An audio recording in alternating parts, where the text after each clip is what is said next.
Right ఇక bulletin లో breaking news చూస్తున్నాం. కాంగ్రెస్ అగ్రనేతలు రాహుల్ గాంధీ, ప్రియాంక గాంధీ ఉత్తరప్రదేశ్లోని సంభల్కు వెళ్లకుండా పోలీసులు అడ్డుకున్నారు.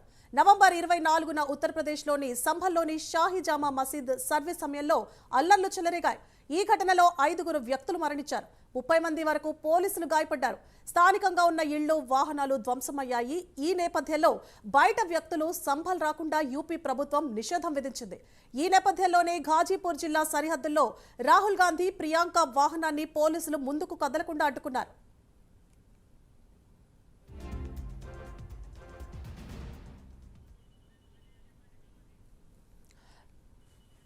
రైట్ ఇక ఇదే అంశానికి సంబంధించి మరింత సమాచారాన్ని మా నేషనల్ బ్యూరో చీఫ్ కళ అందిస్తారు. కళ, సువర్ణ, దాదాపు అంటే ఢిల్లీ సరిహద్దుల్లో ఒకవైపు రైతులు ధర్నాలు చేస్తూ ఉంటే మరొక వైపు ప్రియాంక గాంధీ, కాంగ్రెస్ ఎంపీలు ప్రియాంక గాంధీ తర్వాత రాహుల్ గాంధీ ఈ రోజు ఉదయం సంబాల్లో ఏదైతే గత 24న జరిగినటువంటి అల్లర్లను సమీక్షించేందుకు, ఉత్తరప్రదేశ్ లో జరిగినటువంటి అల్లర్లను సమీక్షించేందుకు ఈ రోజు కాంగ్రెస్ ఎంపీలు రాహుల్ గాంధీ, ప్రియాంక గాంధీ కొద్దిసేపటి క్రితం 10 జనపథ్ నుంచి బయలుదేరి అక్కడికి వెళ్తున్నటువంటి సందర్భంలో కొంత ఢిల్లీ సరిహద్దుల్లో మాత్రం ఉద్రిక్తత పరిస్థితులు నెలకొని ఉన్నాయి. అయితే ముఖ్యంగా వీరితో పాటు చాలా మంది కాంగ్రెస్ ఎంపీలు కూడా వీరితో పాటు బయలుదేరారు. ముఖ్యంగా మనకు ఢిల్లీ సరిహద్దుల్లో దాదాపు 3 రోజుల నుంచి జరుగుతున్నటువంటి రైతుల నిరసనలు ఒకవైపు జరుగుతున్నాయి, ఒకవైపు పార్లమెంటు సమావేశాలు జరుగుతున్నాయి, ఒకవైపు సంబాల్ అంటే యూపీలో జరిగినటువంటి సంఘటన మొత్తం అంతా కూడా దేశవ్యాప్తంగా కూడా ఇదే అంశంపై చర్చిస్తున్నటువంటి సమయంలో వీరు అక్కడికి వెళ్లి మరింత ఉద్రిక్తత పరిస్థితులు నెలకొంటాయి అన్నట్టుగా ముందస్తుగానే ప్రభుత్వం అంతా కూడా మొత్తం కట్టుదిట్టమైనటువంటి భద్రతా వ్యవస్థను ఏర్పాటు చేసింది. అయితే వీరు ఈ రోజు ఉదయం బయలుదేరినటువంటి 10 జనపథ్ నుంచి కొంతమంది ఎంపీలతో కలిసి అక్కడికి బయలుదేరారు. అయితే వాళ్ళు వెళ్లేటటువంటి మార్గాన్ని అంతటి కూడా బారికేడ్లను అంతటిని కూడా అడ్డుగోడగా పెట్టేసేసి అక్కడ ఉన్నటువంటి సెక్యూరిటీ వ్యవస్థనంతటిని కూడా యూపీలో ఎంటర్ కాకుండా ముందస్తుగా అక్కడ సెక్యూరిటీని పెంచారు. అయితే వాళ్ళని అడ్డుకునేటటువంటి ప్రయత్నం కూడా మనం విజువల్స్ లో చూస్తున్నాం.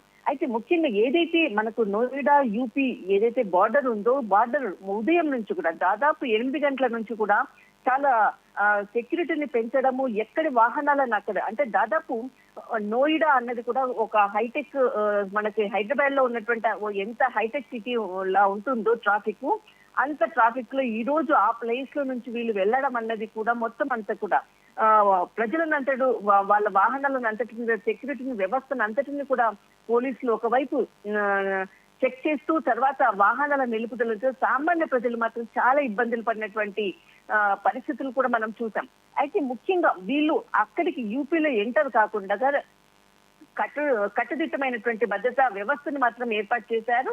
అయితే వాళ్ళు అక్కడే ఉండి అంటే ఆ యూపీలో ఎంటర్ కాకుండా ముందుగానే అక్కడ ఉన్నటువంటి ఒకవైపు రైతులు ఏదైతే మహామయ ఫ్లైఓవర్ ఉందో ఆ ఫ్లైఓవర్ మీదుగా నుంచి వీళ్ళు వెళ్లాల్సి ఉంటుంది. అక్కడే రైతులు నిరసనలు జరిపేటటువంటి స్థలము. వాళ్ళు కూడా ఢిల్లీలో ఎంటర్ కాకుండా పోలీసులంతా కూడా దాదాపు 5,000 మంది పోలీస్ సెక్యూరిటీని దాదాపు 3 రోజుల నుంచి కూడా అక్కడ చలిలో కూడా వాళ్ళకి సెక్యూరిటీ వ్యవస్థను అంతటిని కూడా ఏర్పాటు చేశారు. మరొక వైపు ఇక్కడ ప్రియాంక గాంధీ తర్వాత రాహుల్ గాంధీ వీళ్ళు కూడా సంబాల్ వైపు వెళ్లడం అన్నది అంటే ఈ టోటల్ ఎంటైర్ అంటే అక్కడ రైతుల నిరసనలు, ఇక్కడ నుంచి రాహుల్ గాంధీ తర్వాత ప్రియాంక గాంధీ మొత్తం అంతా కూడా ఈ నోయిడా హైవే రూట్ లోనే జరుగుతున్నటువంటి పరిస్థితులు. అయితే ఈ పరిస్థితిని అంతటిని కూడా ముఖ్యంగా వాళ్ళు ముందుకు వెళ్లకుండా కూడా ఇప్పటికే చాలా నిషేధాజ్ఞలు కూడా ఇవ్వడం జరిగింది.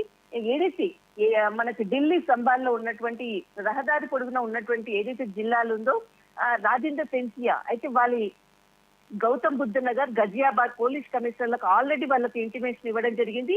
వీళ్ళు ఎట్టి పరిస్థితుల్లో యూపీలోకి ఎంటర్ కాదు అన్నటువంటి వాళ్ళకు వెంటనే నిషేధాజ్ఞలు కూడా ఆర్డర్స్ కూడా ఇష్యూ చేయడం జరిగింది. దీనితో వీళ్ళని అడ్డుకునే ప్రయత్నం జరుగుతున్నటువంటి కొంత ఉద్రిక్తత పరిస్థితులు మాత్రం ప్రస్తుతం ఉన్నాయి. ఒకవైపు రైతుల నిరసనలు, ఒకవైపు పార్లమెంటు సమావేశాలు జరుగుతున్నాయి, మరొక వైపు రాహుల్ గాంధీ, ప్రియాంక గాంధీ సంబాల్ సందర్శించడం అన్నది ఇక్కడ చాలా కీలకమైనటువంటి point. And total entire national media అంతా కూడా దీన్నే హైలైట్ చేస్తూ ఈ రోజు అంతా కూడా నోయిడా చాలా ఉద్రిక్తత పరిస్థితులు ఉన్నదే ఇక్కడ ఎక్కువగా చర్చించుకునేటటువంటి విషయం. సువర్ణ. కళ అయితే ప్రస్తుతం అక్కడ పరిస్థితి ఎలా ఉంది అంటే మనం విజువల్స్ చూస్తుంటే అక్కడ ఉధృతంగా ఉన్నట్లుగా తెలుస్తోంది. ప్రస్తుతం ఉన్న పరిస్థితి ఎలా ఉంది, దీన్ని ఎప్పటి వరకు అదుపులోకి తీసుకొచ్చే అవకాశాలు ఉంటాయి? అసలు ఇక్కడికి మనకు అదుపులో తీసుకునేటటువంటి పరిస్థితుల్లోకి రావడం అన్నది కొంత కష్టసాధ్యమైనటువంటి పని ప్రస్తుతం.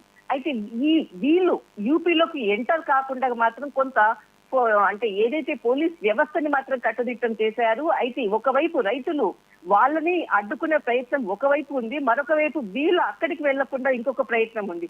అయితే మధ్యలో మాత్రం ఏదైతే బారికేడ్లు ఉందో దాదాపు ఒక రక్షణ వ్యవస్థ దాన్ని దాటుకొని వెళ్ళడం అంటే మాత్రము దాదాపు 1/2 కిలోమీటర్కు పైగా ఉన్నటువంటి రక్షణ వ్యవస్థ దాన్ని దాటుకొని వెళ్ళాలంటే చాలా కష్టసాధ్యమైనటువంటి పని.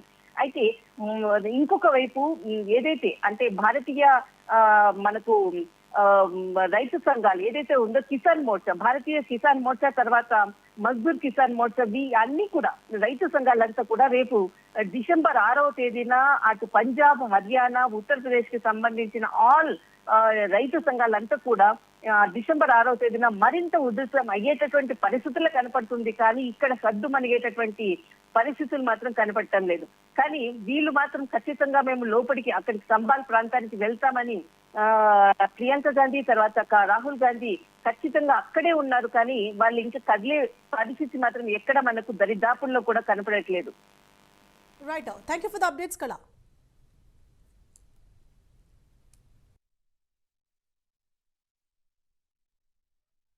संभल जाने की कोशिश कर रहे हैं, पुलिस मना कर रही है, अलाउ नहीं कर रही है। एज एलओपी मेरा अधिकार बनता है कि मैं जा सकता हूं, मगर तब भी वो मुझे रोक रहे हैं। मैंने कहा है कि मैं अकेला जाने को तैयार हूं, पुलिस के साथ जाने को तैयार हूं, मगर उन्होंने वो भी बात एक्सेप्ट नहीं की और अब कह रहे हैं कि कुछ दिनों में अगर हम वापस आएंगे तो फिर वो हमें जाने देंगे। ये एक्चुअली जो एलओपी के अधिकार हैं उसके खिलाफ है, मुझे अलाउ करना चाहिए। ये कॉन्स्टिट्यूशन के खिलाफ है। हम सिर्फ संभल जाना चाहते हैं, देखना चाहते हैं वहाँ क्या हुआ, लोगों से मिलना चाहते हैं, मगर हमारा जो कॉन्स्टिट्यूशनल अधिकार है, मेरा जो कॉन्स्टिट्यूशनल अधिकार है उसको मुझे दिया नहीं जा रहा है। तो यही है, नया हिंदुस्तान है, कॉन्स्टिट्यूशन को खत्म करने का हिंदुस्तान है, अंबेडकर जी के कॉन्स्टिट्यूशन को खत्म करने का हिंदुस्तान है, मगर हम लड़ते रहेंगे। धन्यवाद। हम संभल जाने की कोशिश कर रहे हैं, पुलिस मना कर रही है, अलाउ नहीं कर रही है। एज एलओपी मेरा अधिकार बनता है कि मैं जा सकता हूं, मगर तब भी वो मुझे रोक रहे हैं। मैंने कहा है कि मैं अकेला जाने को तैयार हूं, पुलिस के साथ जाने को तैयार हूं, मगर उन्होंने वो भी बात एक्सेप्ट नहीं की और अब कह रहे हैं कि कुछ दिनों में अगर हम वापस आएंगे तो फिर वो हमें जाने देंगे। ये एक्चुअली जो एलओपी के अधिकार हैं उसके खिलाफ है, मुझे अलाउ करना चाहिए। ये कॉन्स्टिट्यूशन के खिलाफ है। हम सिर्फ संभल जाना चाहते हैं, देखना चाहते हैं वहाँ क्या हुआ, लोगों से मिलना चाहते हैं, मगर हमारा जो कॉन्स्टिट्यूशनल अधिकार है, मेरा जो कॉन्स्टिट्यूशनल अधिकार है उसको मुझे दिया नहीं जा रहा है।